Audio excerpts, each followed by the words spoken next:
C'est Alors, bonsoir tout 18h30 le ou monde. 10? Oui. Donc, je vais démarrer. Peut-être je vais vous demander de couper vos micros, s'il vous plaît. Donc, merci d'être là ce soir, encore nombreux, je vois. Alors, je m'installe un petit peu. Voilà. Je vais vous parler un petit peu ce soir de l'histoire de notre région. Alors, c'est un sujet très vaste, très long dans le temps, très complexe. Et voilà. Donc, l'idée, c'est de présenter un petit peu d'un point de vue géologique, mais du coup, tout ce qui en découle comme environnement, écosystème, paysage, faune et flore, de la formation de notre région depuis 40 millions d'années, donc depuis l'ère tertiaire. Donc, on va faire des grands sauts dans le temps. Ça veut dire que ça va vraiment être peut-être des zooms sur des moments particuliers, en imaginant bien qu'entre ces moments, il y a beaucoup de choses qui se passent. Voilà, mais dans l'ensemble, c'est pour voir un petit peu à la fois comment fonctionne un peu notre système avec l'exemple de notre région et comment se sont formés nos paysages, comprendre un petit peu les paysages qu'on a aujourd'hui, qu'on peut voir, comprendre un peu les échelles de temps et aussi les liens entre la biodiversité, le climat et un petit peu tout ça, la tectonique. Voilà, donc j'ai choisi de commencer à 40 millions d'années. Pourquoi? Parce que c'est une période où on a pas mal de formations géologiques dans le coin et que voilà, ça fait déjà un bon petit bout.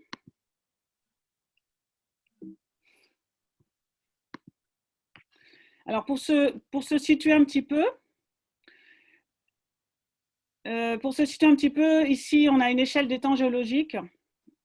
Alors c'est pareil, c'est jamais très très facile de se représenter et très juste. Il y a différents moyens, mais bon, celle-ci, elle est assez simple. C'est pour situer un petit peu les périodes sur lesquelles on va s'attarder ce soir. Donc ici, vous avez donc la formation de la Terre il y a 4,5 milliards, on est en milliards d'années.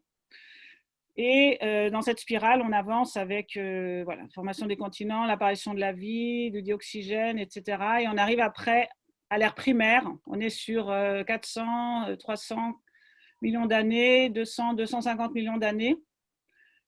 Et on va passer après à l'ère secondaire, qui est l'ère des dinosaures. On est encore très très loin de l'histoire de l'homme. Hein. L'ère des dinosaures qui va s'achever à 65 millions d'années. À la fin de l'ère secondaire, on va passer à l'ère tertiaire, qui est l'ère plutôt des mammifères. Et on va s'attarder un peu sur cette période. Donc, on va parler de l'ère tertiaire, donc autour de 40 millions d'années et jusqu'à aujourd'hui, donc l'ère tertiaire, l'ère quaternaire. Voilà. À partir de cette ère tertiaire, donc les dinosaures en majorité ont disparu et ça va être un peu la période où les mammifères vont pouvoir avoir plus de place, vont pouvoir occuper plus de niches écologiques parce que la place est faite avec l'extinction des dinosaures et ils vont devenir aussi plus gros. Il va y avoir des espèces aussi qui vont se développer. Et donc une faune une nouvelle faune qui va apparaître. Alors une carte du monde présent pour se situer un petit peu parce que ça aussi on va voir dans le passé que comme vous le savez certainement ça n'a pas toujours été comme ça et ça va nous aider, on va voir des cartes du monde dans le passé, ça va nous aider un petit peu à comprendre les différents événements localement. Alors, on remonte juste un petit peu dans le temps pour se situer il y a 40 millions d'années. Donc, si on remonte ici à l'ère primaire, voilà un petit peu la carte du monde. Il y a 400 millions d'années. On passe très vite, c'est juste pour s'imaginer un petit peu comment ça s'est passé. 300 millions d'années, 200 millions d'années, 100 millions d'années. Donc, on est à l'ère secondaire, 100 millions d'années. On commence à voir l'Afrique, l'Amérique du Sud, ici ce qui sera l'Europe. 65 millions d'années, donc c'est la fin de l'ère secondaire, et 40 millions d'années, donc la période sur laquelle on va discuter un petit peu, avec nous ici, au niveau de la France, l'Aquitaine, Donc, vous voyez que ça ne ressemble pas tout à fait encore à ce qu'on a aujourd'hui. Donc là, c'est donc dû à la tectonique des plaques, la dérive des continents, et ça va continuer jusqu'à ce qu'on ait notre carte actuelle, les positions des continents actuels qui continuent bien sûr hein, à se modifier. Alors, si on continue dans les cartes, on a la carte géologique aussi du sud-ouest. Alors, pourquoi cette carte géologique? Alors, en fait, quand on veut comprendre le paysage, savoir un petit peu comment s'est formée notre région, on va regarder, on va essayer de trouver des témoins du passé. Et trouver des témoins du passé, c'est principalement dans les roches et dans ce que peuvent contenir certaines roches, dans les fossiles. Voilà.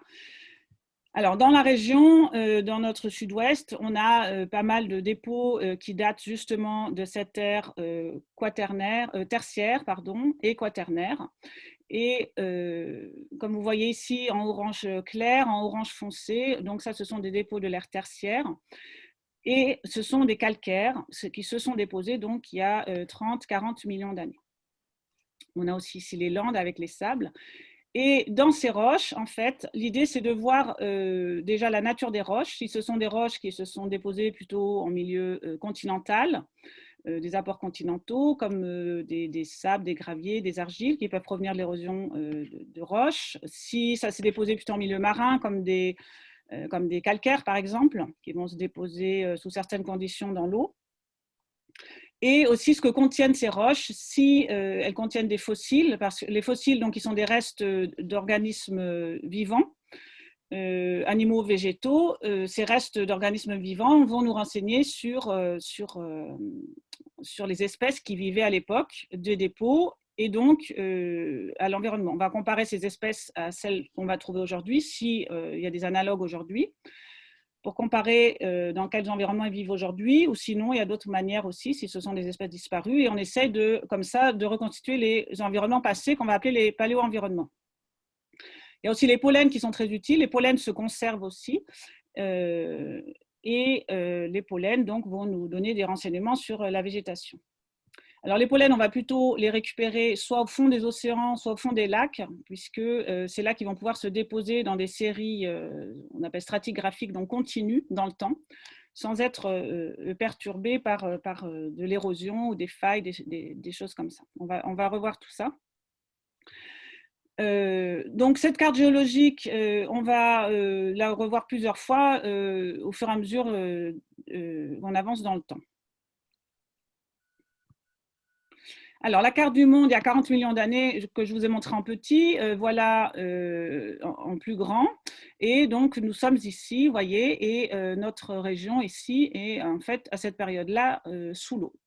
Donc, elle est sous l'eau, non pas parce que l'eau est montée, parce que le niveau marin est monté, c'est pas ça, c'est parce que, vous voyez, les continents, en fait, se déplacent et vont soit s'écarter à certains endroits, soit se rapprocher et finir par former les paysages qu'on a aujourd'hui.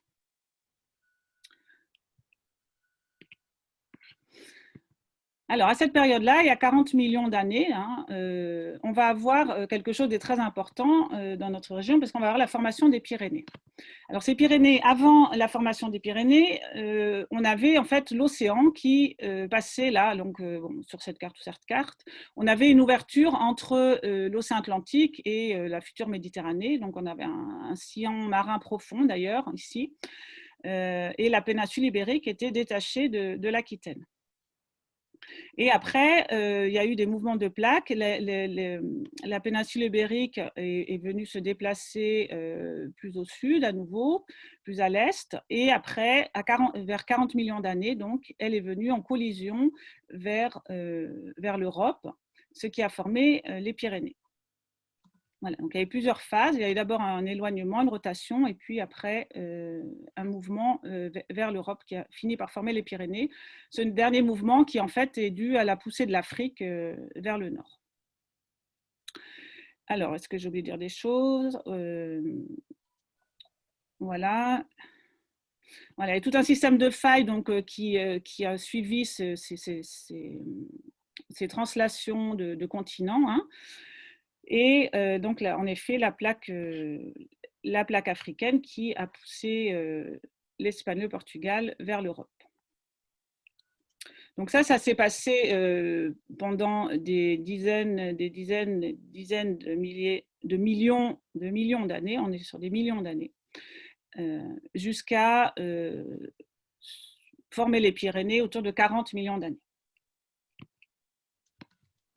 Et si on regarde une coupe de la chaîne des Pyrénées, donc voilà, on a la plaque ibérique qui est passée sous la plaque européenne. Voilà. Et très schématiquement, on a donc ici l'Aquitaine, la vallée de l'Èbre, et on a donc ces plissements, ces failles et toute cette géologie très complexe des Pyrénées.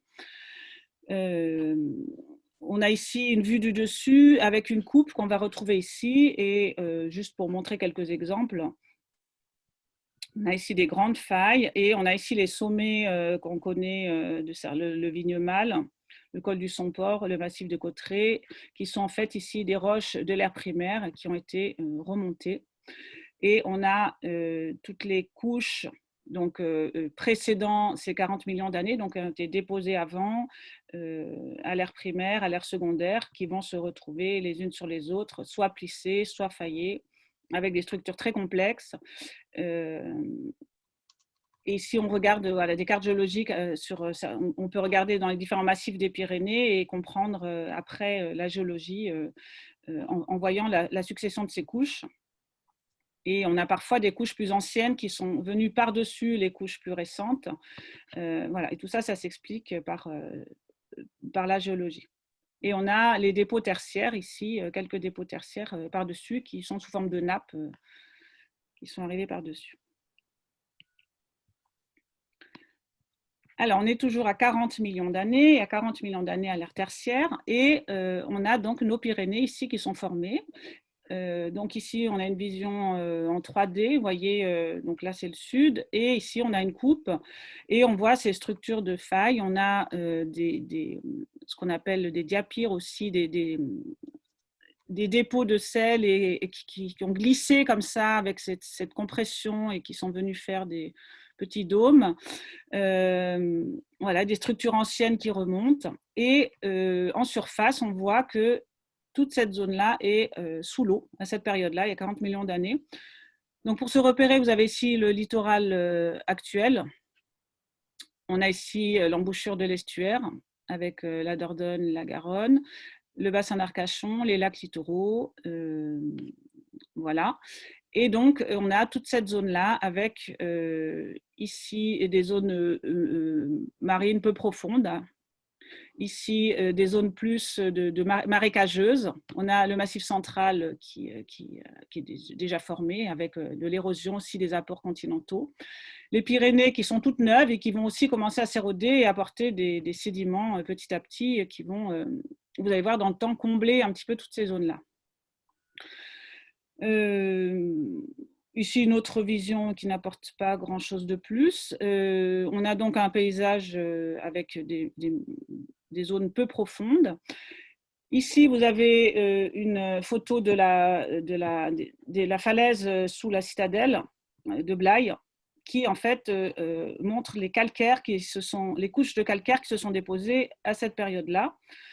Ces couches de calcaire qui peuvent faire plusieurs dizaines de mètres, qu'on va retrouver sur cette bordure de rive droite de l'estuaire, ici, et qui témoignent en fait des dépôts qui se sont accumulés à cette période-là. Parce que ce milieu-là, donc peu profond, était propice à la précipitation de calcaire, donc dans l'eau, de calcaire qui s'est accumulé au fond.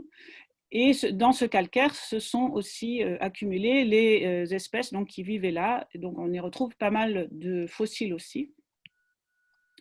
Alors voilà, si on regarde de plus près, donc toujours cette falaise de Blaye. Et si on va regarder vraiment de près, on va trouver différentes choses dans ces calcaires. On va retrouver des graviers. Alors les graviers, ça n'a pas une origine marine. Les graviers, ils ont une origine continentale. Et ils proviennent de l'érosion de roches continentales qui vont après être, ces roches qui vont être cassées et qui vont donner des galets, des graviers, éventuellement des sables, et qui vont être transportés par les cours d'eau. Donc, quand on trouve comme ça des graviers dans ces calcaires, eh bien, ça signifie qu'on était dans, pas loin, près d'une embouchure de fleuves, de deltas qui amenaient des dépôts continentaux. On trouve aussi dans cette falaise des fossiles d'oursins. Les fossiles d'oursins qui sont parfois dans un calcaire meuble, on peut les retrouver, parfois ils vont se décrocher la paroi, et puis dans les calcaires plus durs, comme c'est plutôt le cas à Blaye, ils vont rester coincés dans la paroi. Alors ici, c'est un oursin. Alors, on voit très bien, le fossile d'oursin, on le reconnaît parce que c'est un échinoderme, c'est la famille des étoiles de mer aussi, et il a 5 petites branches comme ça. Et c'est comme ça qu'on peut reconnaître que c'est un oursin. Alors, il y a énormément d'espèces d'oursins. Celle-ci n'est pas forcément celle qu'on trouve là, mais elle est assez parlante, facile à comprendre. Voilà, donc en fonction des espèces d'oursins aussi qu'on retrouve, fossiles, on va pouvoir déterminer l'environnement dans lequel il vivait, donc l'environnement dans lequel il s'est déposé. Voilà. Et ici, on a un alithérium qui est de la famille des Sirénéens, donc un cousin du dugong actuel. Et donc c'est une espèce, on a retrouvé des côtes ou des morceaux de côte de cette espèce aussi dans cette même falaise. Et cette espèce a l'avantage de vivre dans des milieux assez particuliers. Donc c'est un bon marqueur de paléo-environnement parce qu'il vit dans des eaux chaudes, dans des eaux plutôt littorales. Et il va brouter aussi des herbiers. Et donc, il nous donne des indications assez précises sur ce paléo-environnement.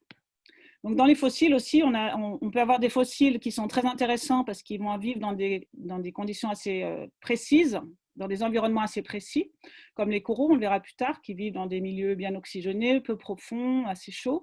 Et on peut avoir des espèces qui s'adaptent à différents milieux, et dans ce cas-là, elles seront moins intéressantes d'un point de vue paléo-environnemental.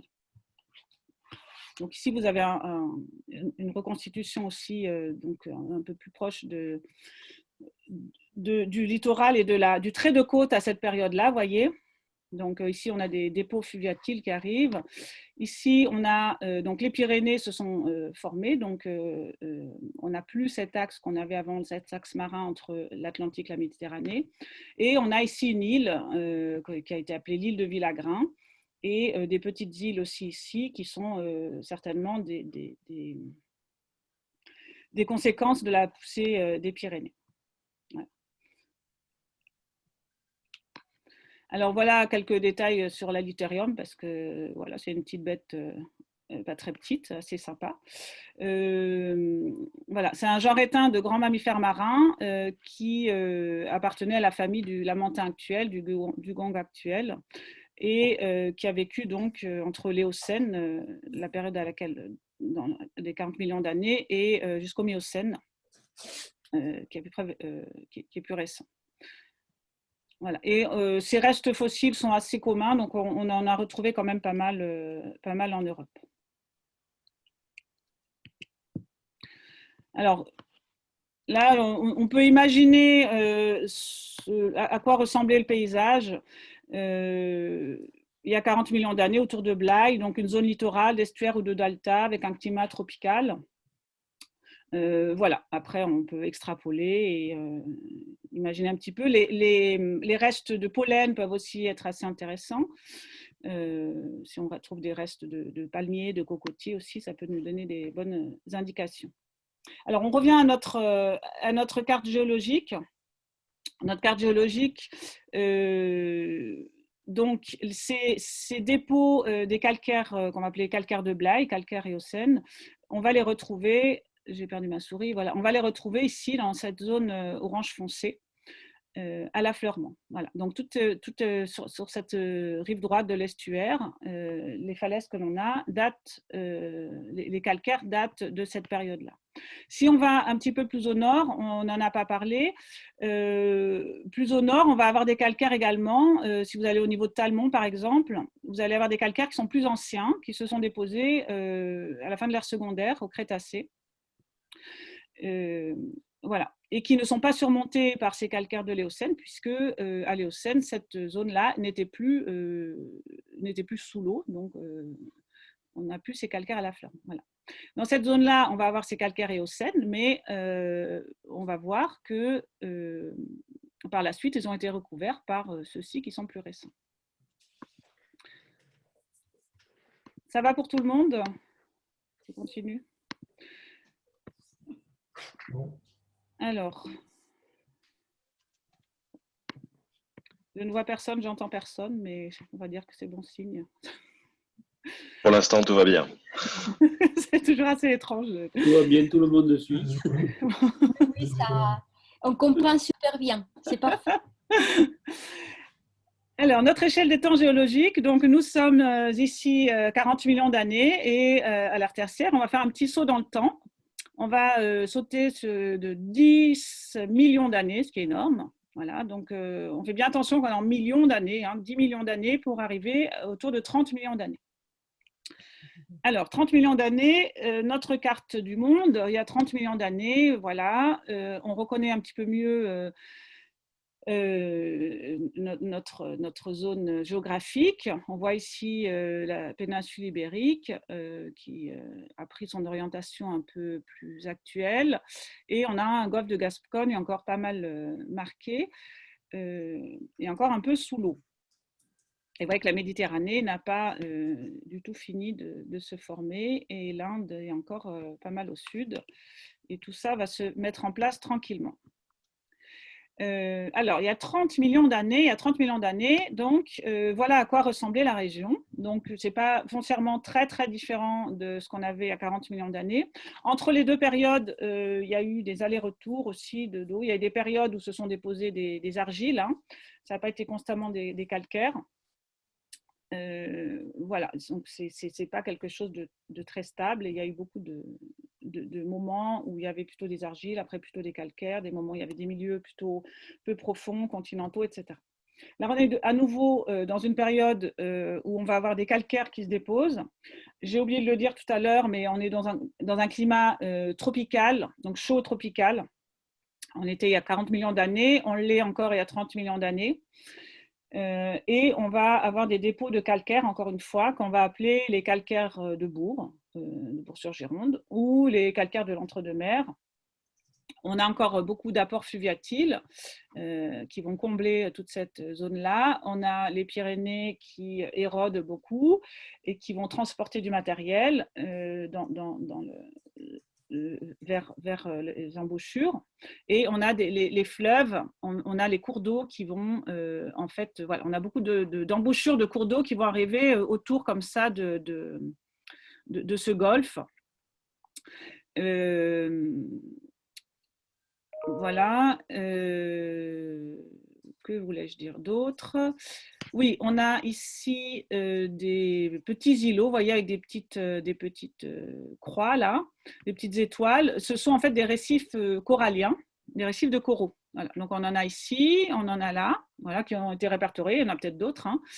Donc ça, c'était des récifs coralliens qu'on a retrouvés sous forme de fossiles. Ici, des milieux plutôt lacustres. Voilà, donc c'est qu'on a trouvé des fossiles plutôt avec des sédiments avec des coquillages plutôt lacustres. Et donc des îlots, et au fond, vous reconnaissez ici l'île de Villagrin, autour de laquelle on avait pas mal de récifs coralliens. Alors si on fait un petit zoom, ici dans l'entre-deux-mers par exemple, et autour de Bordeaux, on voit qu'il y avait pas mal de petites îles et des récifs coralliens un petit peu partout. Voilà. Alors, si on se promène, par exemple, dans la forêt sur la rive droite de Bordeaux, autour de la Trenne, par exemple, on peut retrouver des coraux fossiles dans les roches calcaires, dans la forêt. Dans la forêt, on a des calcaires qui ont d'ailleurs été largement exploités pour les constructions, autour de La Trenne, de Sénac, tout cet endroit-là, Espier aussi. Et on y retrouve pas mal de fossiles de coquillages, et notamment aussi des coraux. Et donc à La Trenne, on a retrouvé des coraux et vraiment un récif en place. Donc c'est vraiment l'endroit, il est vraiment en place dans la roche.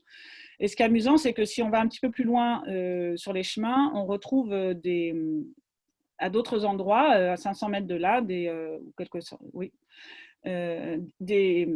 corail, mais cassé, fractionné avec d'autres coquillages. Voilà, donc on peut imaginer qu'il y avait le récif, et puis un peu plus loin, on était sur la bordure du récif avec les vagues qui se brisent et qui cassent, qui est la zone de débris d'extérieur du récif où se cassent les coraux. Voilà.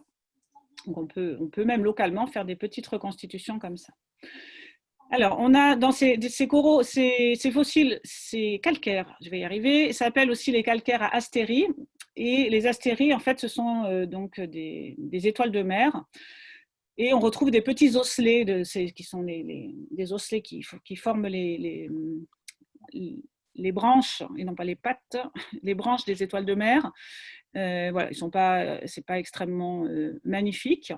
Mais voilà, c'est intéressant, et donc il y a des calcaires vraiment qui sont très très riches d'osselets d'astéria et qui caractérisent ces calcaires. On peut trouver aussi des figures de dépôts littoraux. Donc on a quelquefois ce qu'on appelle des stratifications, c'est-à-dire que les sens des courants, dans un sens ou dans l'autre, ou dans les deux sens, on peut voir en fait l'essence de courant, le dépôt des sédiments qui est fossilisé. Donc on voit des stries comme ça, des stries, les roches calcaires qui ont des lignes bien déterminées, un petit peu penchées, dans un sens ou dans l'autre. Ça peut être des stratifications même entrecroisées, et ça ce sont les courants qui sont marqués, les courants fossilisés. Voilà, un squelette d'Aliterium toujours. On la retrouve aussi à cette période-là, oursin, et puis un coquillage, un petit gastéropode. Ici, le calcaire à astérie. Je regarde l'heure. Voilà, quelques coquillages locaux de ces calcaires à astérie, donc des gastéropodes. Donc les gastéropodes, ce sont ceux qui ont la coquille qui s'enroule. Et les bivalves, ce sont ceux qui ont deux valves, voilà, dans les grandes familles. Et, voilà. Et dans les fossiles, vous pouvez avoir, par exemple, des moules internes, c'est-à-dire que vous avez la roche qui est rentrée dans la coquille et qui s'est durcie, et la coquille est partie, c'est décomposé, cassé, et il vous reste le moule interne. Voilà.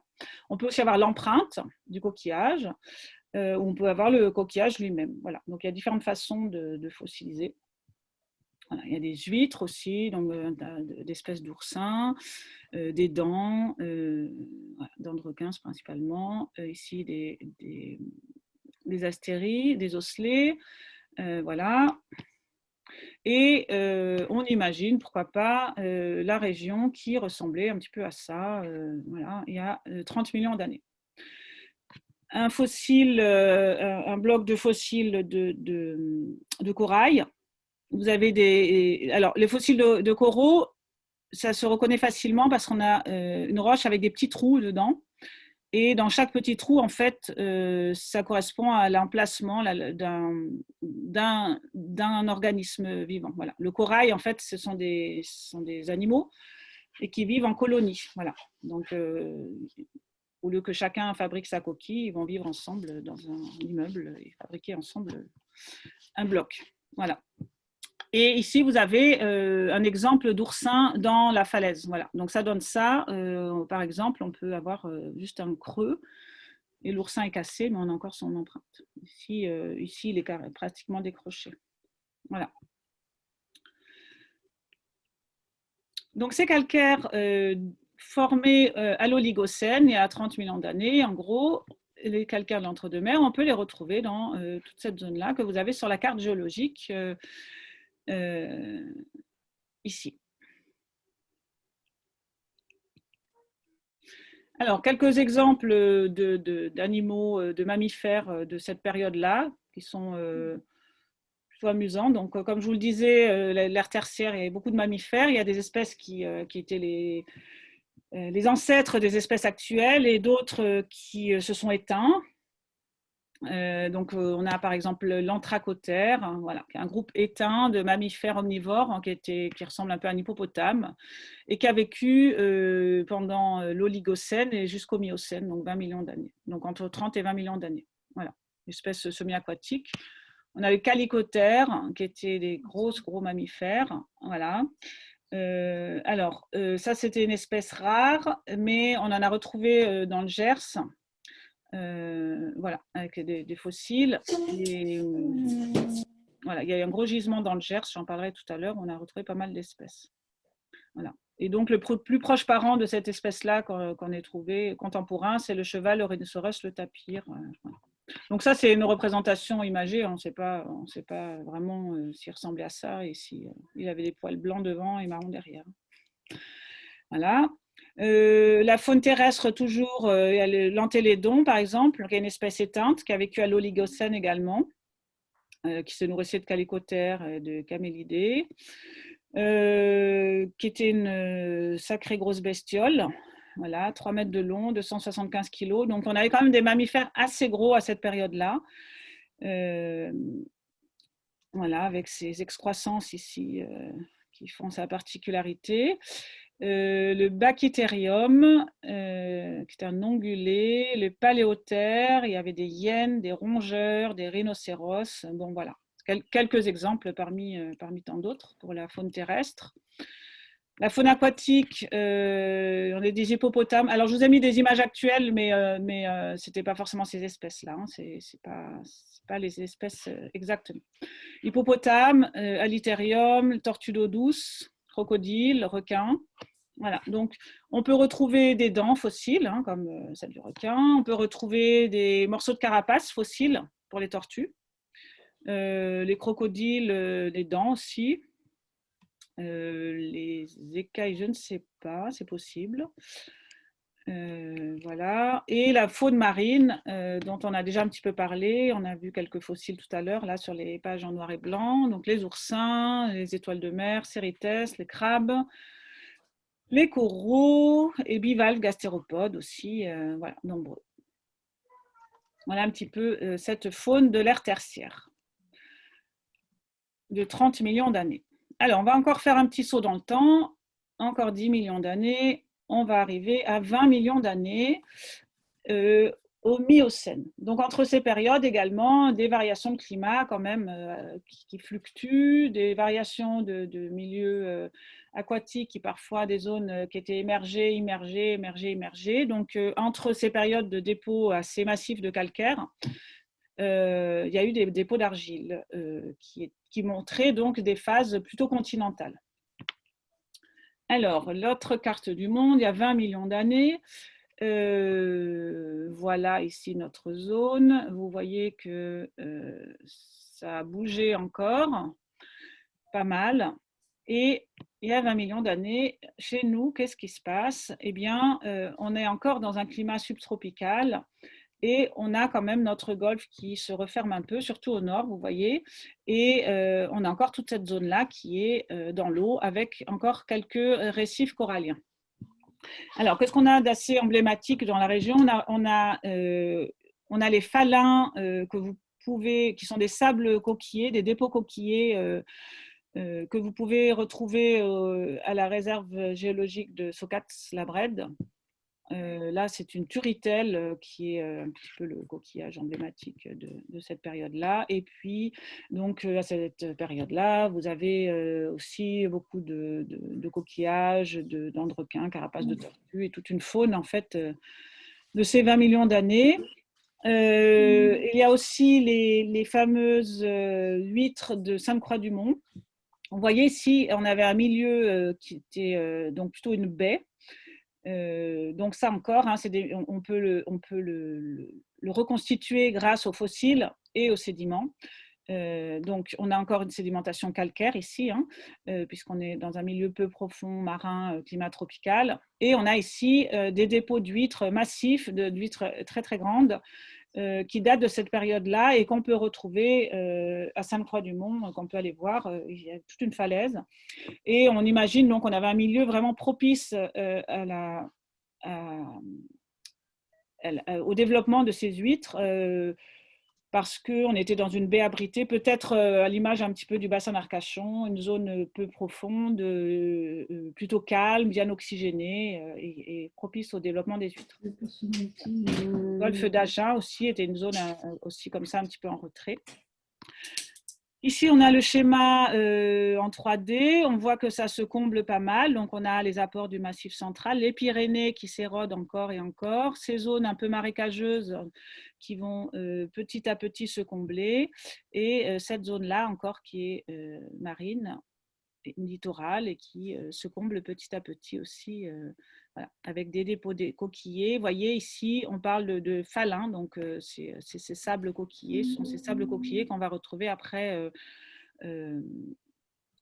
dans les dépôts sous nos pieds, beaucoup autour de Bordeaux, qui datent de cette période-là.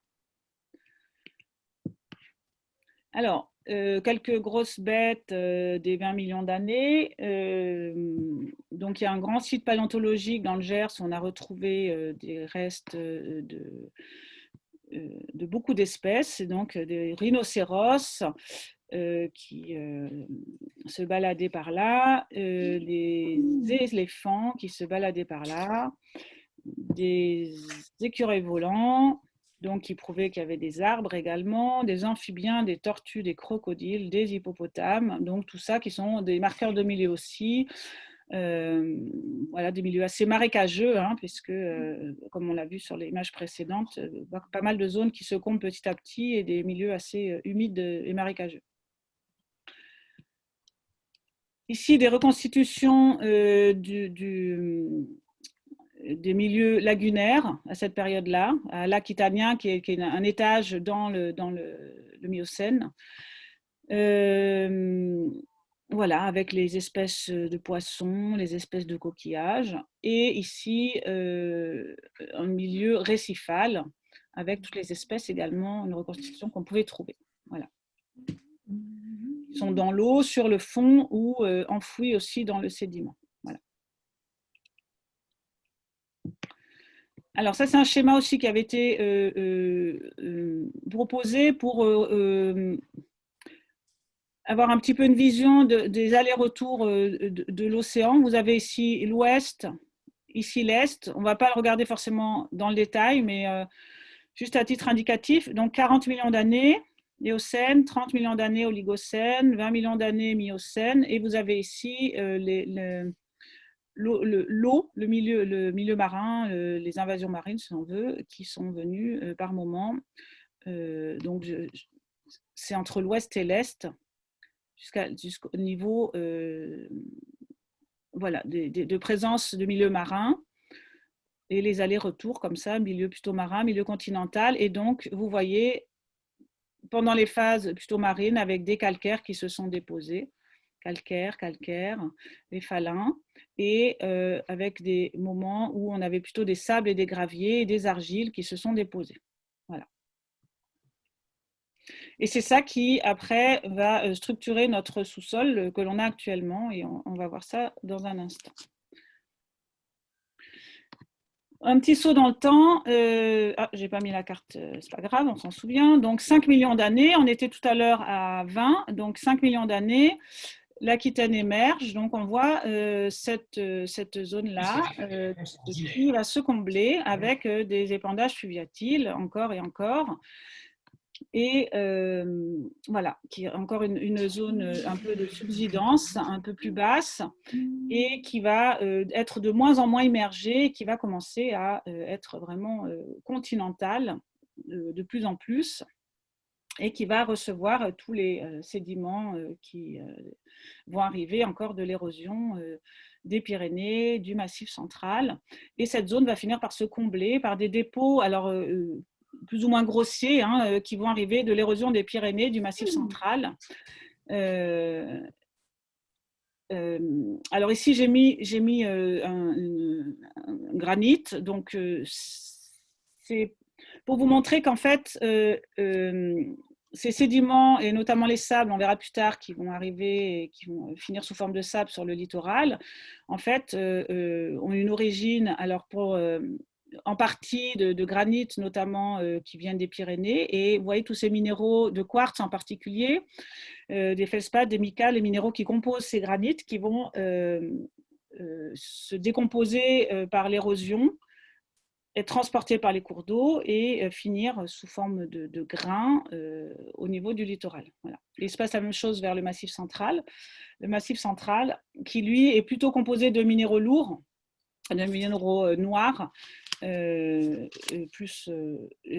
qui vont également alimenter une partie du littoral.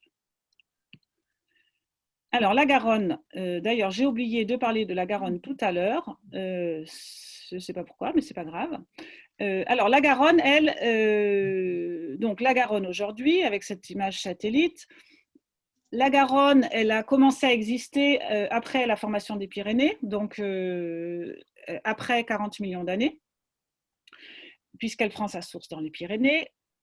Elle a commencé à couler et au début, elle était plutôt dans un axe vers l'ouest et avec une embouchure plus au sud. Et là, vous avez un schéma de la reconstitution de la Garonne, ici, la Dordogne, l'Isle, qui avait plutôt des orientations est-ouest il y a 5 millions d'années. Et petit à petit, la Garonne a dévié son cours pour finir par passer avec un axe plus sud-est-nord-ouest, rejoindre la Dordogne, l'Isle qui rejoint la Dordogne également, et finir par former cette embouchure que l'on a actuellement. Donc là, vous voyez aussi que la géologie précédente, les plissements, ici on a ont donc une influence aussi sur le tracé de la Garonne, hein, puisque les cours d'eau vont quand même utiliser le tracé le plus simple, le plus facile, donc les failles, les zones les plus basses, et pour s'écouler. Alors, ici, on a sur la droite, juste pour vous montrer qu'on a quelques failles. Donc, c'est un schéma qui est un peu peut-être compliqué, mais peu importe. On a toute une série de failles qui sont plutôt d'axe sud-est-nord-ouest, qui sont issues d'anciennes de la tectonique et notamment après par des rejets au moment de la formation des Pyrénées. Et on a, comme vous avez pu le constater certainement, sur les bords de Garonne, donc ces calcaires dont on a parlé qui sont visibles sur la rive droite et qu'on voit à l'affleurement, qui forment ces fameuses falaises que l'on a au niveau de Bouliac, Florac, Lormont, et après Bourg, Blaye, etc. Et en fait, et que l'on ne va pas retrouver sur la rive gauche. Et c'est en fait parce qu'on a une faille qui va traverser au niveau de l'estuaire et qui a en fait décalé le bloc de la rive droite par rapport au bloc de la rive gauche. Et on va avoir ces calcaires dont on a parlé, de cette formation oligocène de 30 millions d'années qui vont être plus en hauteur. On va avoir un décalage d'à peu près 40 mètres par rapport à ces calcaires que l'on ne va pas retrouver à l'affleurement à la rive gauche, mais qui vont être sous les pieds. Ces calcaires, ils sont surmontés de dépôts plus tard, donc, qui se sont faits et après à l'ère quaternaire, de sable, de gravier, qui, avec le temps, ont été érodés par les cours d'eau, et tout ça. Et ce qui fait qu'on va avoir sur la rive droite un paysage plutôt vallonné avec du relief. et c'est calcaire qu'on va pouvoir voir à l'affleurement. Et sur la rive gauche, on va avoir un paysage beaucoup plus plat, avec notamment ces sables et graviers. Voilà. France, il y a des questions assez précises sur le chat. Je ne sais pas si tu les avais vues. Je vois rien sur le chat parce que D'accord. j'arrive pas à avoir être sur les Alors, deux. il y avait des questions. Donc, quels sont les mammifères du Miocène décrits à Arjusanx? Donc, ça date d'il y a 10 minutes, mais je vais aller voir maintenant. Voilà. Après, une question aussi sur l'origine des calcaires n'est-elle pas animale? Et après, une dernière question sur le lac de Socate installé pendant le Miocène inférieur, en bordure de Condon, pardon. Alors, la première question, c'était? La première question, c'était les mammifères du Miocène à Arjusanx, décrits à Arjusanx. C'est ce que j'ai mis. Arjusanx, je ne sais pas exactement.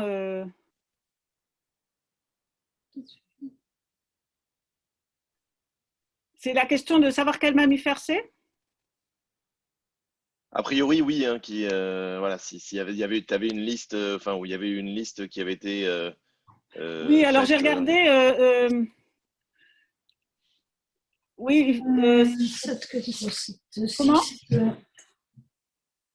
Excusez-moi. Oui? Non, je crois qu'il y a un micro qui est ouvert en fait. Ah, d'accord. Non, j'ai pas de liste proprement dite des mammifères qu'on a retrouvés. Non. Mais Après, ça doit pouvoir se trouver spécifiquement. Il faut. Ouais. Non, Après, voilà, il y avait quelque chose sur l'origine des calcaires, justement. Alors, l'origine des calcaires, c'est un mélange entre une précipitation chimique qui se fait à partir de précipitation du calcaire qui est dissous dans l'eau et de coquillages qui ont des coquilles en calcaire et qui vont se déposer. Donc, quand ils meurent, la partie molle de l'organisme va disparaître et la coquille va se conserver. Et ça, c'est du carbonate de calcium d'origine, on dit biogénique. Voilà. J'ai répondu à votre question? Donc, ça peut être l'un ou l'autre ou les deux. Voilà. Donc, là, en l'occurrence, c'est un peu les deux quand on parle des calcaires de l'Éocène et de l'Oligocène. Et après, il y avait une question aussi très précise. Alors, il y a une réponse sur une fresque à la maison du parc d'Arjusanx faisant une simulation de la faune. Voilà. Et donc, après, sur le lac de Socate, si tu avais des infos là-dessus, non, j'en au ai Miocène pas. inférieur. Non, j'en ai pas. Non, j'ai pas fait beaucoup de détails sur chaque. Non. Mais là, pour Socate, je pense qu'il y a tout ce qu'il faut sur la réserve. Hein. Il y a vraiment beaucoup d'infos. Il y a des publications. Il y a beaucoup de choses. Voilà. Ouais. Et en plus, nos camarades de la réserve sont très sympathiques, ce qui ne Voilà. gâche rien. Oui, non, c'est très documenté. C'est l'écho des Falins. L'écho des Falins, voilà, oui.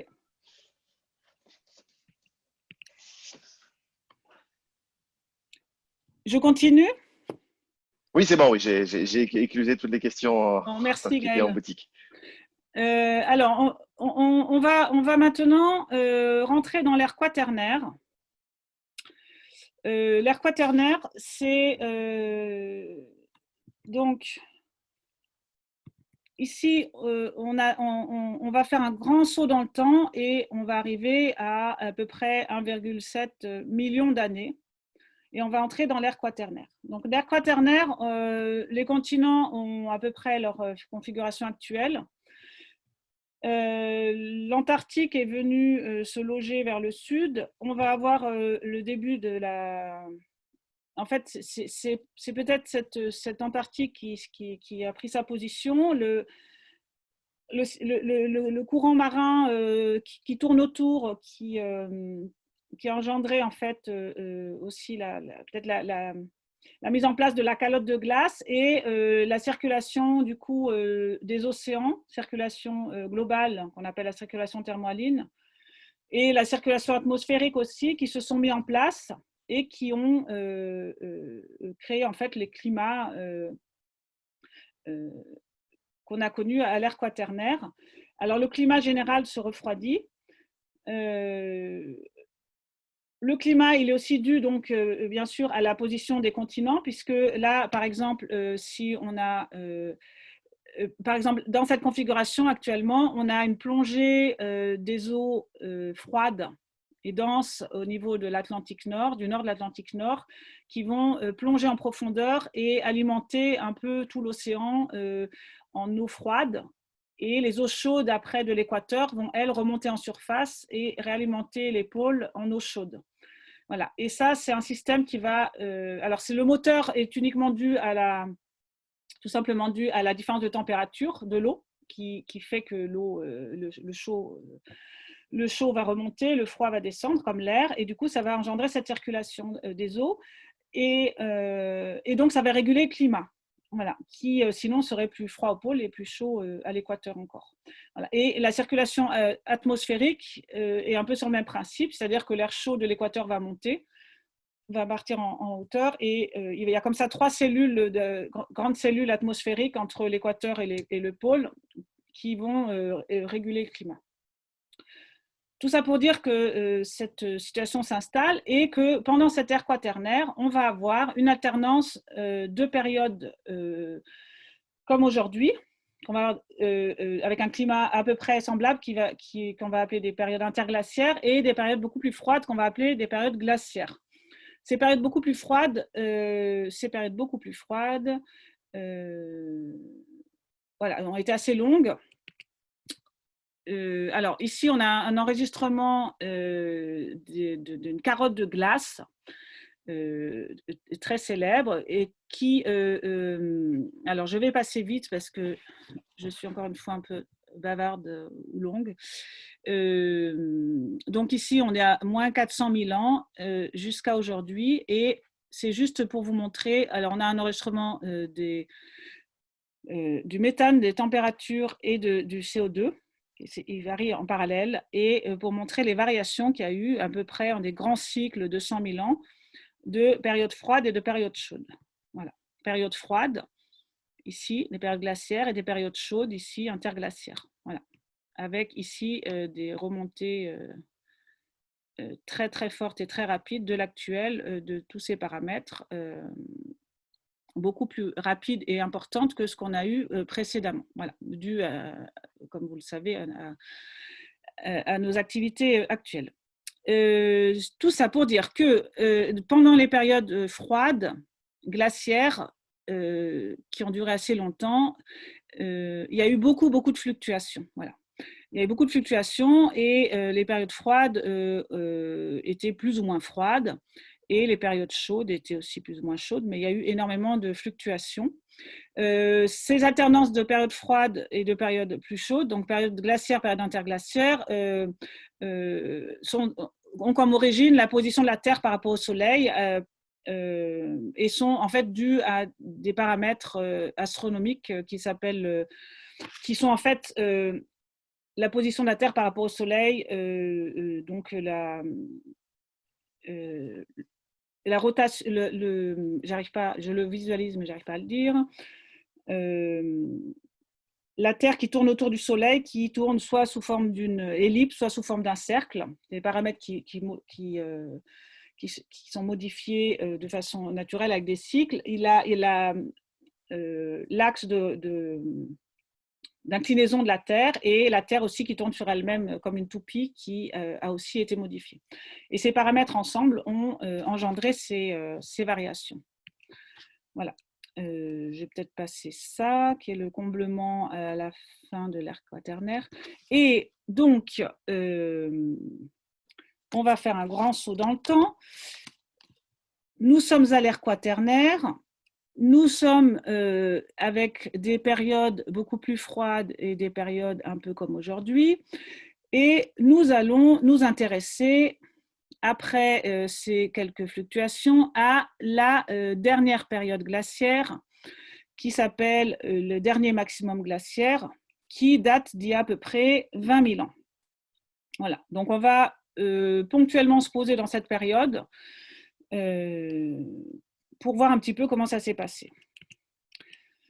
Alors, voilà une carte de reconstitution de cette période, le dernier maximum glaciaire. Alors, vous avez ici, donc on se souvient que la configuration du monde est un peu comme aujourd'hui. Hein. Elle est comme aujourd'hui. Voilà, même si ça change, ça évolue, mais par rapport à l'échelle de temps, c'est vraiment aujourd'hui ce dont on parle, parce que là, on est il y a 18 000 ans. Tout à l'heure, on était sur des dizaines de millions d'années. Voilà, donc c'est vraiment très différent. Là, on est à une période où l'homme a apparu, on est même à une période où c'est Homo sapiens sapiens, donc voilà, c'est Cro-Magnon qui occupe nos territoires. On a ici le littoral actuel et on a ici la ligne de côte qu'on avait en période au moment de la dernière période glaciaire, au moment du dernier maximum glaciaire, il y a 18 000 ans.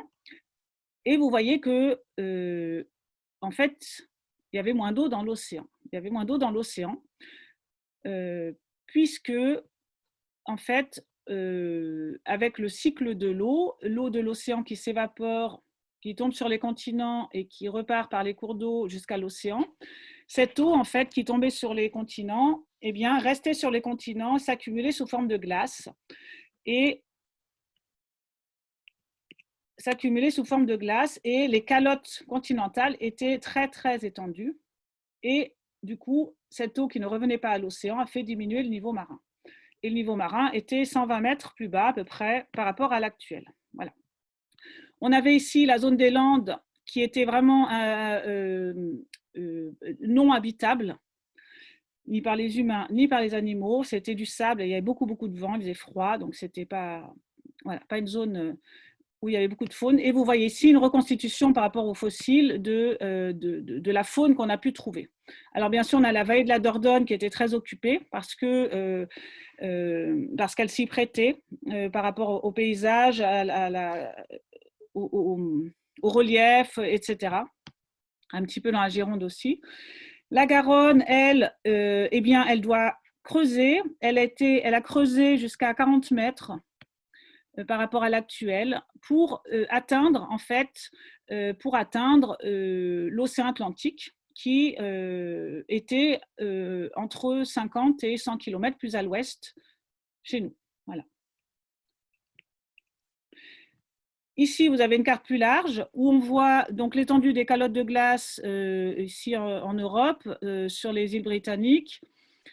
La Manche qui en fait était vidée de son eau, si on peut dire, mais il y avait, voilà, qui était parcouru par un gros fleuve qu'on aurait pu appeler le fleuve Manche, qui était certainement gelé l'hiver, donc peut-être que Cro-Magnon pouvait se balader d'un côté et de l'autre. Et les mammouths aussi, puisqu'on a retrouvé des pêcheurs qui ont retrouvé des ossements de mammouth dans la mer du Nord. La Loire qui devait faire plus de 400 km pour rejoindre l'Atlantique.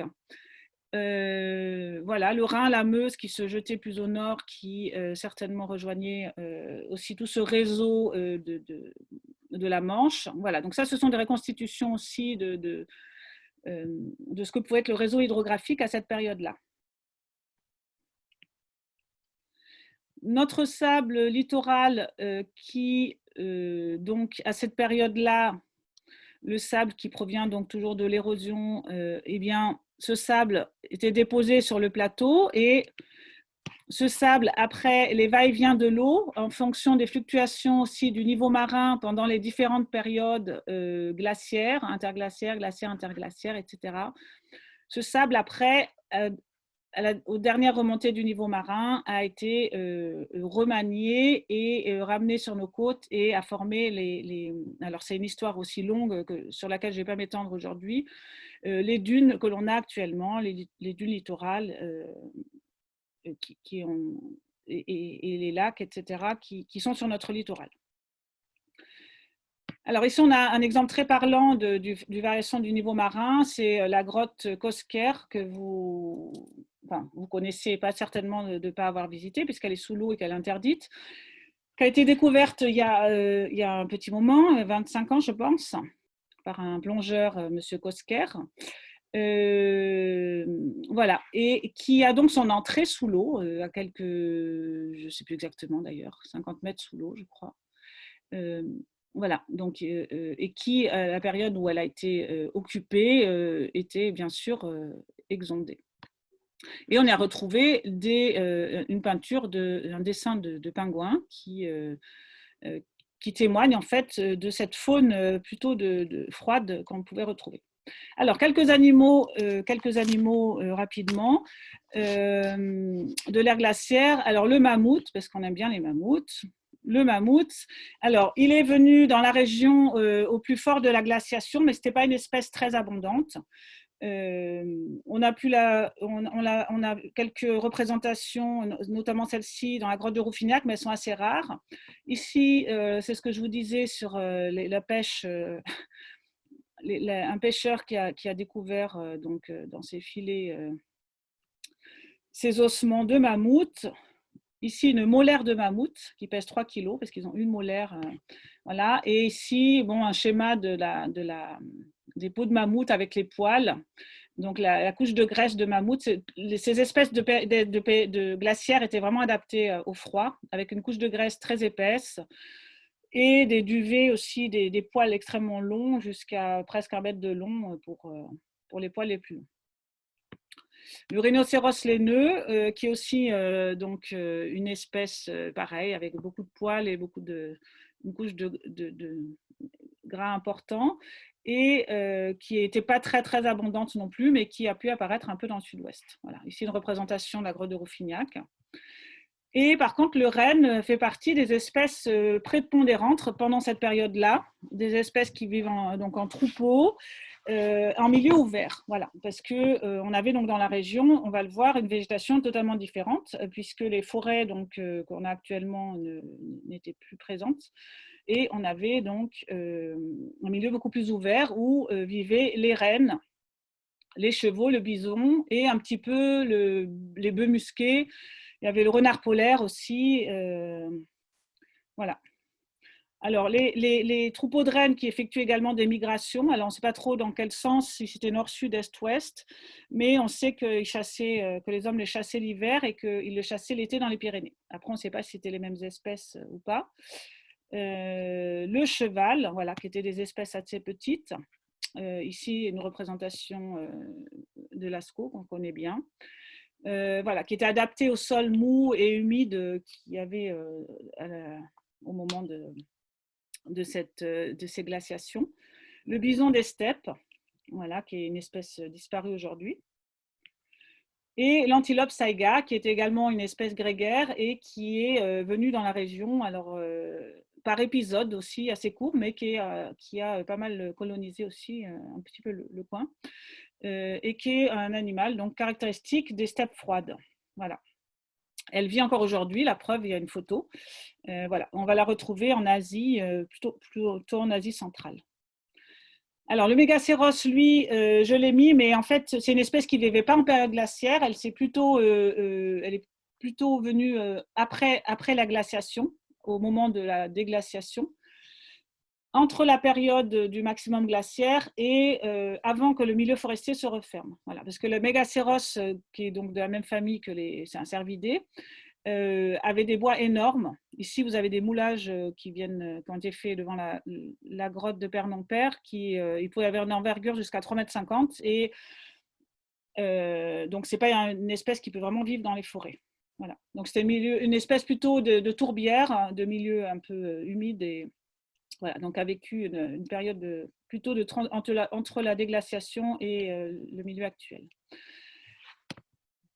Alors, ici un schéma, bon, je vais passer, c'est juste pour, enfin non, je ne vais pas passer, pour montrer qu'il y a différentes espèces. Ça, c'est la répartition des espèces dans les milieux en Europe et entre les étages alpins, subalpins, montagnards et les forêts mixtes, donc tempérées, et taïga, toundra qui sont plus froides. Voilà. Et on voit par exemple que le renne actuellement vit plutôt dans des milieux de taïga, toundra. Bison, cheval, saïga, donc antilope saïga dans les semi-déserts, steppes continentales, prairies. Le bouquetin aussi qu'on a retrouvé en Dordogne dans les étages alpins, subalpins. Et donc, en période glaciaire, eh bien, il y a eu des migrations d'espèces. Alors, soit c'était des espèces plutôt d'étage alpin, donc d'altitude qui sont descendues, soit des espèces plutôt du nord ou de l'est qui sont venues et qui après une migration dans l'autre sens au moment de la déglaciation. Voilà.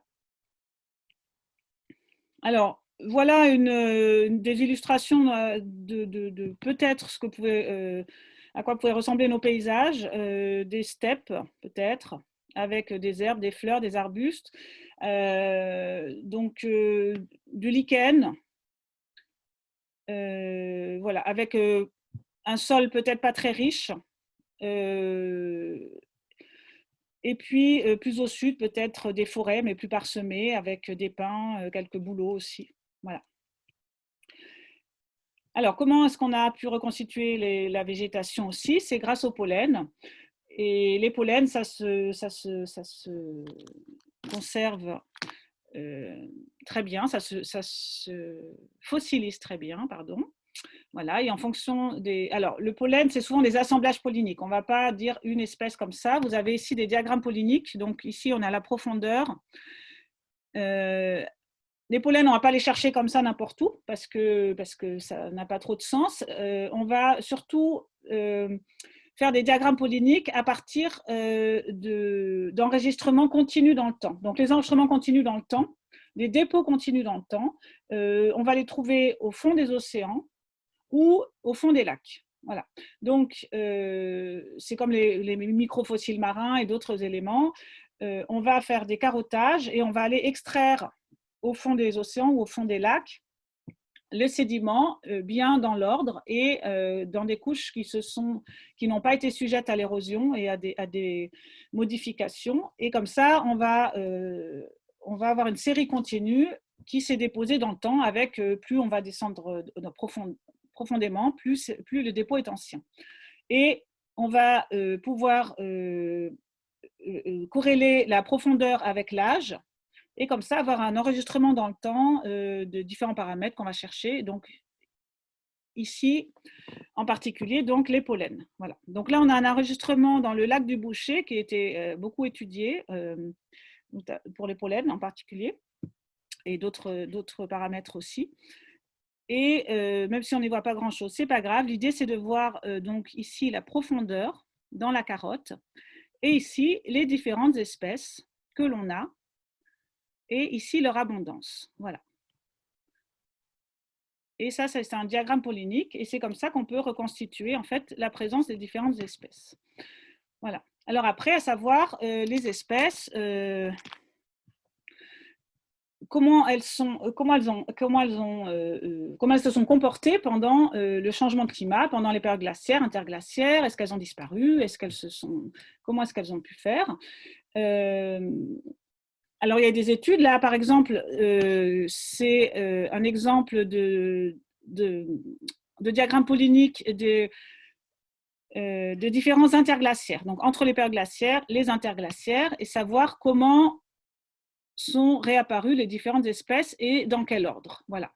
Et on voit qu'après une phase de colonisation pionnière par les pins et secondairement les bouleaux, a lieu une phase plus ou moins longue d'expansion du cortège de chênes et de noisetiers.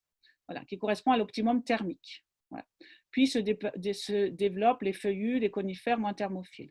Voilà, donc à essayer de voir quelle est la succession des espèces et quelles espèces recolonisent après une période glaciaire le milieu. Donc ici, pour expliquer un petit peu, la succession de l'apparition des espèces tempérées dépend de leur lieu de refuge glaciaire, de leur vitesse de propagation et de leur compétitivité à l'intérieur de chaque écosystème.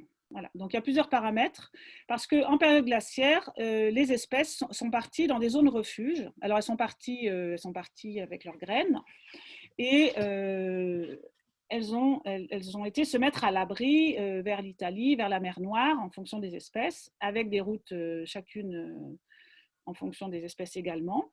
Et elles sont revenues tranquillement après quand le climat s'est réchauffé. Voilà. Donc, les zones refuges ainsi que les routes de recolonisation empruntées ne sont pas les mêmes en fonction des espèces. Alors, le chêne, par exemple, plusieurs sites refuges en Méditerranée, il supporte la concurrence des autres espèces. Il a colonisé l'Europe plus rapidement et extensivement. Voilà. Le hêtre, par exemple, différents refuges près de la mer Noire et l'Italie, une compétitivité moyenne, colonisation plus tardive de l'Est vers l'Ouest. Voilà. Donc, l'évolution de la végétation est due à différents facteurs. Elle est soit purement climatique, l'évolution des sols aussi, parce que quand vous avez un sol en période glaciaire, il peut être très pauvre parce qu'il n'y a pas d'enrichissement par les feuilles, etc., par l'humus. Et si le sol est très pauvre, les espèces ne vont pas forcément s'installer facilement. Et d'ailleurs, la faune non plus ne va pas forcément pouvoir s'installer ou brouter facilement. Donc, c'est aussi un facteur limitant pour la flore, mais pour la faune.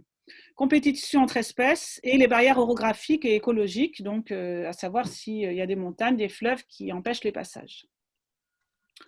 Alors, la végétation actuelle, donc nos forêts bien répandues ici, en période froide, ici, on avait des toundras, des steppes. Et ici, on a un renne qui broute des lichens et des mousses. Il y avait des graminées, des carecs, des arbrisseaux. Et on pouvait certainement avoir des paysages de toundra ou de steppe comme on peut trouver en Sibérie aujourd'hui. Donc, à la fin de cette ère glaciaire, je vais vous montrer une petite animation qui va un peu vite, mais qui est assez parlante. À la fin de cette ère glaciaire, le climat se réchauffe et les glaces vont fondre, le niveau marin va remonter et on va voir ici sur cette petite animation ce que ça va donner. Donc, vous avez ici une échelle des temps. Donc, ici, on est à 18 000 ans. Je vais mettre le truc en route qui va un petit peu vite, mais je ne peux pas régler la vitesse. 18 000 ans jusqu'à aujourd'hui. Ici, l'échelle des temps. Ici, la température, entre 0 et 4 degrés.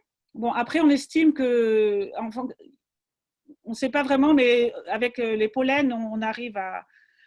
Aussi, il y a des travaux sur les températures, les différences de température entre aujourd'hui, la dernière période glaciaire, etc.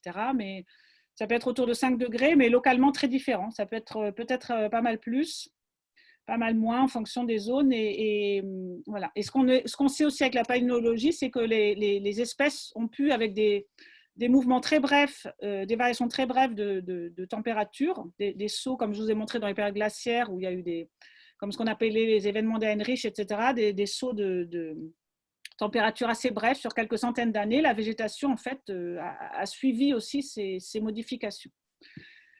Ici, la calotte de glace qui va fondre, et ici, le niveau marin qui va remonter. Voilà. Et donc, ici, la carte avec, vous allez voir, le niveau marin qui va remonter. Et les glaciers continentaux qui vont fondre. C'est parti. Voilà. On voit d'ailleurs d'abord la calotte qui fond avant les glaciers de montagne. Voilà, la manche qui va se re-remplir. Voilà. Et là, on est à 2 degrés à peu près, 10 000 ans. Voilà.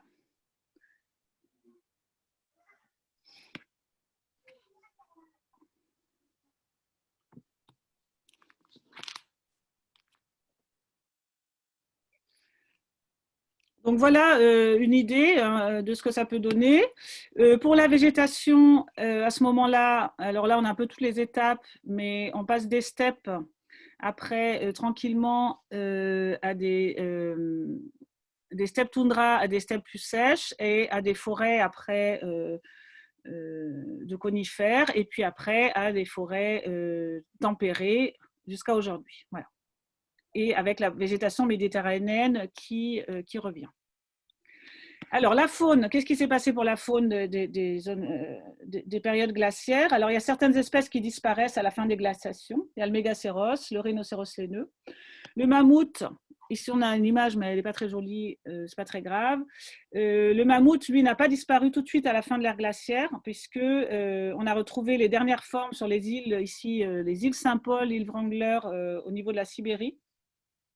Et les dernières espèces étaient des espèces naines datées entre 7000 et 3700 ans. Voilà. Donc il a survécu à la fin de la glaciation, mais peut-être pas très en forme, et a fini par s'éteindre. Voilà. D'autres espèces ont disparu avant la dernière glaciation, l'ours des cavernes, la hyène des cavernes, d'autres espèces qui ont vécu autour de 30 000 ans et qui voilà, n'étaient plus là à la dernière période glaciaire. Il y a des espèces qui ont migré vers le bouquetin, par exemple, qui était présent en Dordogne, qu'on retrouve en montagne, et les migrations vers le nord, comme le renne, et les migrations vers les steppes de l'Est, comme l'antilope saïga. Voilà. Au cours de cette déglaciation, il y a quelque chose qui nous intéresse pas mal dans le coin, c'est qu'il y a eu un phénomène aussi donc, de fonte massive de glace, de précipitations intenses, qui ont en fait engendré un important écoulement d'eau dans le sous-sol et sur le sol, et ces importants écoulements d'eau ont alimenté en fait les nappes d'eau profondes qui nous servent aujourd'hui de réservoir d'eau. Ici, vous avez une coupe très schématique de notre sous-sol justement à partir de l'ère tertiaire. Donc, vous avez ici les sédiments éocènes en orange, les sédiments oligocènes en orange plus clair, avec les roches avec des petits points qui sont perméables, les graviers, les sables et calcaires, qui sont emplis d'eau aujourd'hui, et c'est dans ces roches-là qu'on va chercher notre eau potable, qui est une eau d'excellente qualité, et ces roches, ce sont en particulier à cette période-là, à la période de la déglaciation, emplies d'eau, parce que c'était une période où il y avait beaucoup d'eau. En même temps, le niveau marin a remonté, donc il a bloqué l'écoulement, ou ralenti en tout cas l'écoulement vers l'océan de ces eaux, et rempli, rechargé ces nappes d'eau profonde. La Garonne, elle, qui avait tant creusé, le niveau va remonter également. Donc, ça va finir par…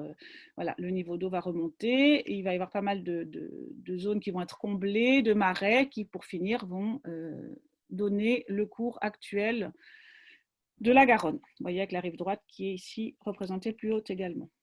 L'occupation de l'homme, je vais finir par ça. Les chasseurs, donc avant le maximum glaciaire, donc on a une occupation quand même dans le sud-ouest et aussi un petit peu partout en Europe, qui va diminuer pas mal au moment de la glaciation et qui va se concentrer plutôt vers le sud-ouest avec quelques zones qui vont être inhabitables et abandonnées. Voilà. Et on va voir après, au tardiglaciaire, après le maximum glaciaire, le réchauffement climatique qui engendre une multiplication des sites et la colonisation des plaines de l'Europe septentrionale. Voilà. Et donc, comme on le sait, la Dordogne qui donc a vu sa population tripler pendant ces périodes-là et qui a accueilli beaucoup d'hommes. Alors, c'est aussi parce qu'en fait, la faune était venue se réfugier là, et il faut imaginer quand même ces hommes-là qui avaient quand même pas mal de nourriture et beaucoup de troupeaux qui se promenaient dans le coin. Alors, l'adaptation des écosystèmes à ces variations dépend aussi de la mobilité des constituants. Donc, par exemple, pour les animaux, il y a la mobilité des individus et les barrières naturelles, les fleuves, les montagnes, qui ont fait que les espèces ont pu se déplacer ou non, et aller à certains endroits ou non. Et les végétaux, la mobilité est assurée par leur reproduction, donc par les graines qui sont transportées soit par le vent, soit par l'eau ou encore par les animaux. Voilà, donc ça, la mobilité des graines est un grand élément aussi là-dedans.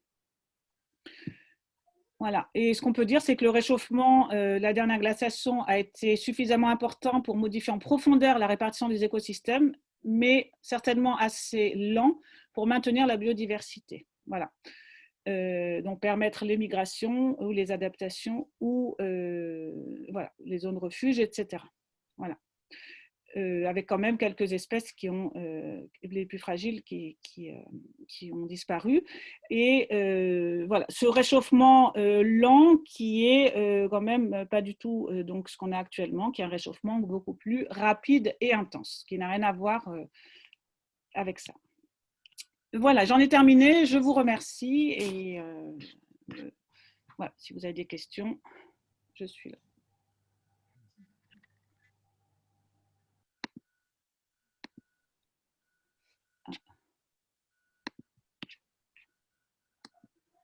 Il y avait de bien belles vaches. Voilà, j'ai mis des choses actuelles. Comme je reviens de la Creuse, j'ai mis des vaches. Ça m'a inspiré. Merci Laurence, en tous les cas, pour toutes ces précisions et cette synthèse donc, sur l'histoire de la région. Bon, je laisse les gens… alors moi, je vais devoir vous quitter là, tout de suite, mais pour des raisons familiales. voilà, allez-y, vous posez vos questions. Hein. Enfin, Gaël, je pense que tu vas continuer à relancer. Oui, Dans le chat d'ailleurs, je crois. alors il y a eu des questions sur le chat tout à l'heure, mais il y a eu pas mal de réponses qui ont été apportées aussi donc sur les échanges. Voilà. Après, donc je ne sais pas si n'hésitez pas à poser vos questions sur le chat ou pas. On continue. Si vous avez des questions, en plus on continue à enregistrer. Il ne faudra pas oublier de finir d'enregistrer, Laurence, tout à l'heure, parce que j'ai oublié moi la semaine dernière quand j'ai enregistré. Donc ça fait un peu bugger l'ordinateur. Ah, d'arrêter, d'accord. Oui. Bonjour, bah, merci beaucoup. Moi j'aurais une question, c'est que comment ça se fait qu'on connaisse autant ces éléments-là? C'est dû à quoi? C'est des prospections pour des ressources minières, pour du pétrole, enfin, comment ça se fait qu'on connaisse autant du sous-sol? Oui, alors, oui, la géologie, j'imagine qu'il y a le BRGM qui a pas mal de données, Bureau de recherche géologique et minière, parce qu'il y a quand même beaucoup de ressources, donc plus anciennes que les périodes que j'ai montrées,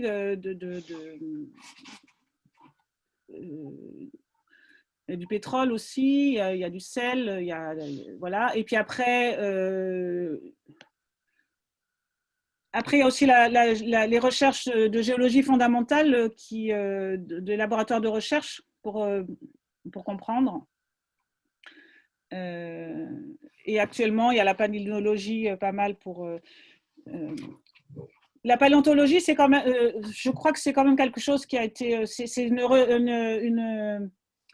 de la recherche fondamentale qui a été faite, je pense, de façon un peu systématique. Je ne sais pas si c'est encore un métier qui existe beaucoup.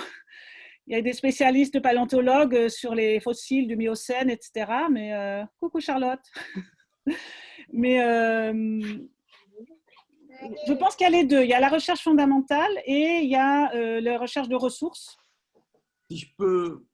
Oui, il y a le DGO quand même. Voilà, en fait, l'IGBA, l'Institut de géologie du bassin. Alors, si vous voulez avoir peut-être aussi quelques éléments sur ce sujet-là de l'histoire de la recherche, il y a le livre d'entretien qu'on a fait avec Michel Vigneault.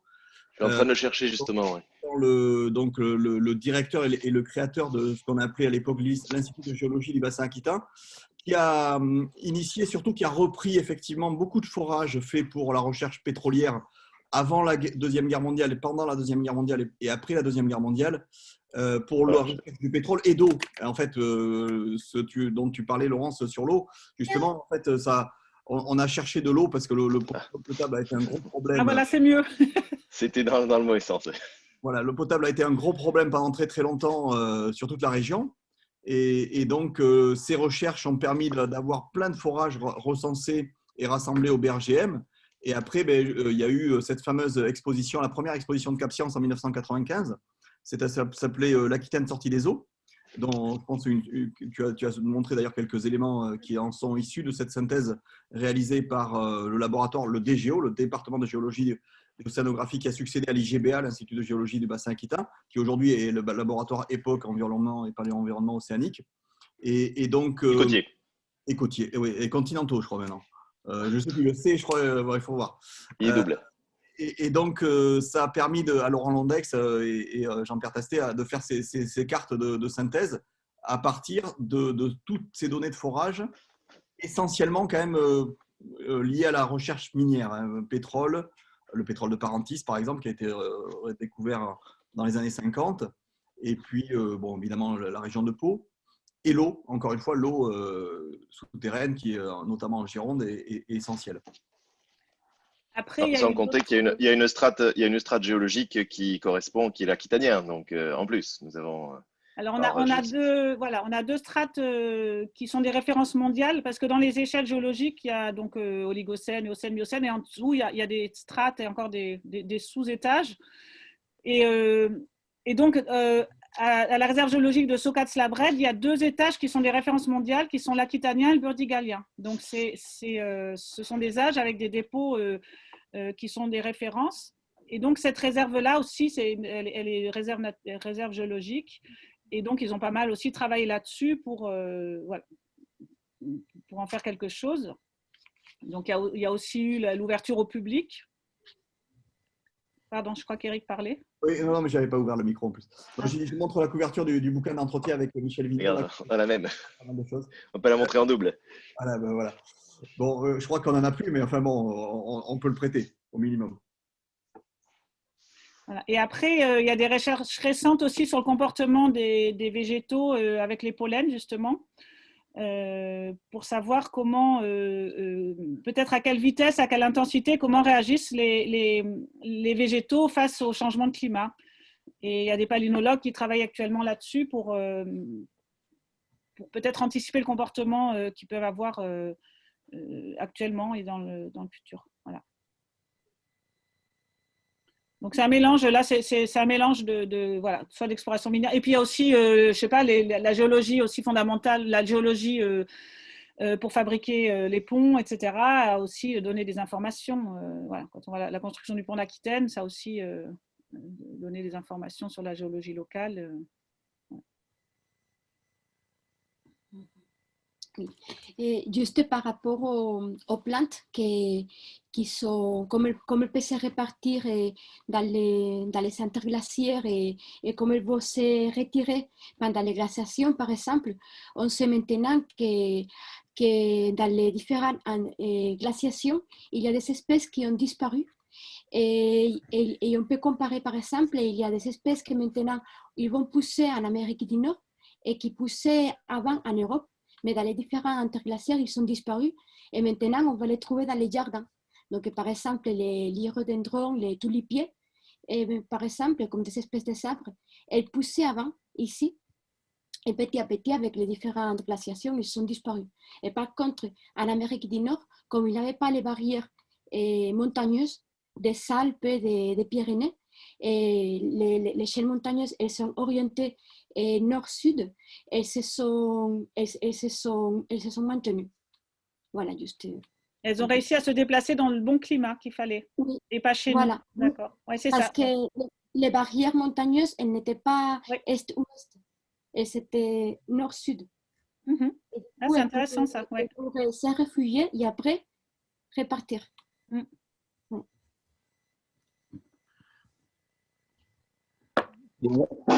Et pour compléter ma question, est-ce qu'il y a des travaux en cours pour des zones d'incertitude ou des éléments qu'on ne connaît pas encore ou qu'on voudrait affiner? Ou il y a... Là, j'ai vu qu'il y avait des travaux sur les pollens. Alors là, j'ai regardé, il y avait pour essayer de mettre en lien les espèces et les changements de température.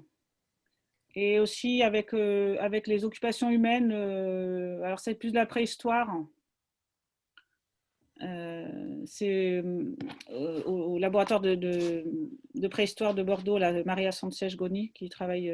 Tu connais peut-être Bégonia. Voilà. Et là, oui, c'est un travail sur la déglaciation et les pollens. Et il parlait aussi des feux de forêt, savoir s'ils avaient. C'était sur la disparition de Néandertal, savoir s'il y avait un rapport aussi avec l'occupation humaine, les feux de forêt. Est-ce que Cro-Magnon avait fait beaucoup de feux pour. Voilà, enfin voilà. Donc oui, les recherches continuent. Je pense que c'est un domaine. Alors, je pense que sur les mammifères du Miocène, il ne doit pas y avoir encore beaucoup de recherches parce que je ne suis pas sûre qu'il y ait encore beaucoup de postes là-dessus. Par contre, sur des domaines plus... Sur les recherches de climat actuel, je pense que oui, il y a encore... voilà. Et après, il y a aussi la partie un peu entre guillemets fortuite de la recherche. Alors, je pense notamment en Nouvelle-Aquitaine, en Charente, c'est un peu plus au nord, mais l'histoire qu'il y a en Jacques-Charente, par exemple, avec la carrière et les carriers qui, quand ils font bien leur travail, signalent aussi des gisements géologiques qui permettent d'en apprendre beaucoup plus sur les paléo-écosystèmes. Donc en Charente, ça va justement de périodes modernes où on retrouve des ossements de mammouth c'est au Crétacé, donc on va retrouver même jusqu'au Jurassique, on va retrouver des restes dinosaures. Donc, ça dépend aussi des découvertes fortuites et notamment, bon, ben, la part industrielle est importante hein, quand on en revient toujours aussi à cette question-là, voilà, qui peuvent se faire sur certains territoires. La zone d'Anjac, par exemple, était complètement méconnue et on a retrouvé les plus grands sauropodes terrestres européens ont été retrouvés là-bas. Donc, ça reste toujours aussi sujet à de nouvelles découvertes. Hein. Évidemment, le territoire n'a pas encore été exploré à 100%. Et c'est vrai que pour les… Juste sur l'eau aussi, l'hydrogéologie progresse aussi pour bien affiner les nappes par rapport aux usages qu'on peut en faire. Et les cartes justement de synthèse des glaciations, etc., sont issues de travaux très récents là, de recherche en hydrogéologie et, par rapport à leurs limites à l'époque et à l'âge de l'eau dans les roches, justement, jusque vers les Pyrénées. Et comme disait Gaël, par exemple, en entre-deux-mers, les carrières, quand ils ont, on a trouvé pas mal aussi vers Sénac, par exemple, des ossements aussi de bestioles alors, plus anciennes de 30 000 ans, parce qu'on a creusé pour faire des carrières. Voilà. Et il y a un organisme, il y a l'INRAP qui s'occupe de ça, en fait. Dès qu'on trouve… qui fait des recherches, comme disait Gaël, quand on fait des routes ou des constructions et qu'on trouve quelque chose, voilà, c'est comme l'archéologie en fait, c'est parfois le hasard. Voilà. Et après, il y a des fouilles qui sont faites un certain temps avant de faire les travaux.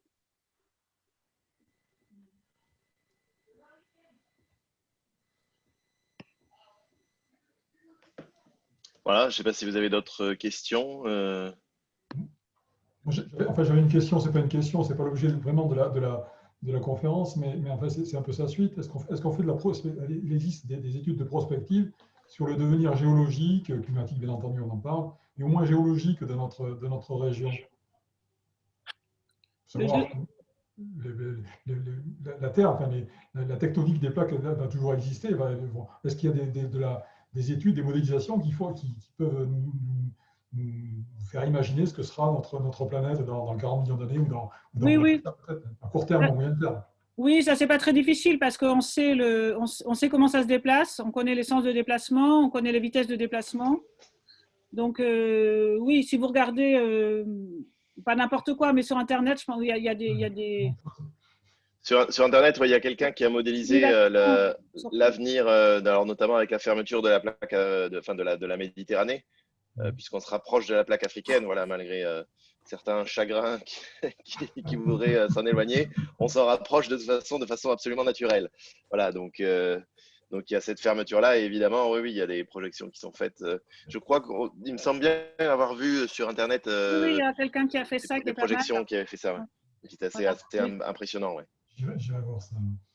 Voilà. Mais là, On s'éloigne des Américains, on se rapproche des Africains.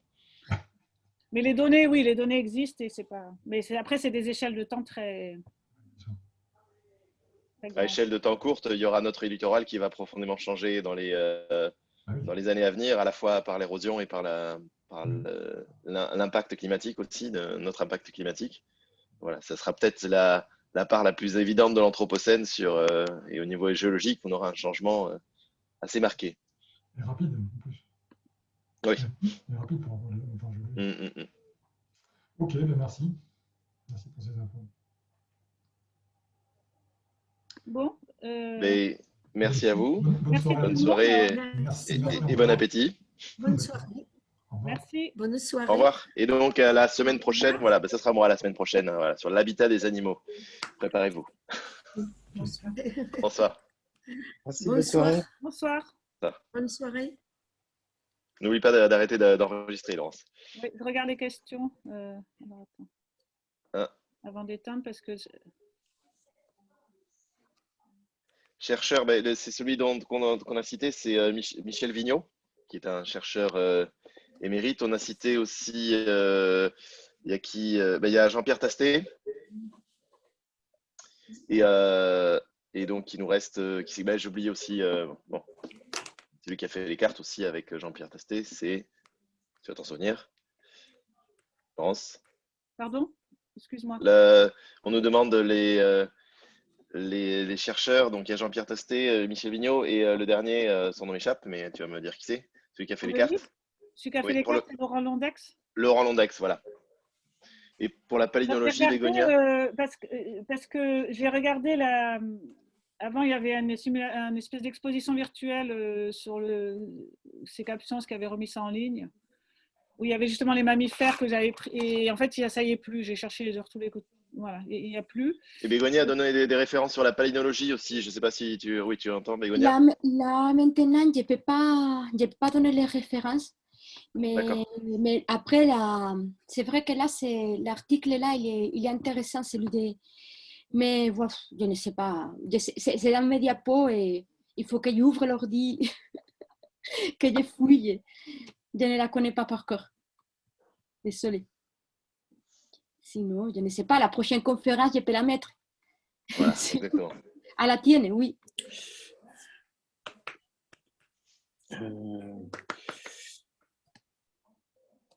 Bon, ben, merci à tout le monde alors. Et puis bonne soirée. Oui, bonne soirée. Et merci Laurence. Eh bien, À merci bientôt. Elle. Quoi, ouais. Merci Laurent. Ça fait très pro. télévision des années 70. Merci à vous, Cognac G. Les Sugus, c'était bon? Oui, ils sont pas arrivés à Bordeaux. Hein. Je les ai mangés avant. J'ai vu des gens partants que tu avais. Ouais, je pense qu'ils sont même pas arrivés à Lignan. C'est terrible, hein, ces trucs-là. Ouais. Bon, allez, bonne soirée. Bonne soirée. Salut.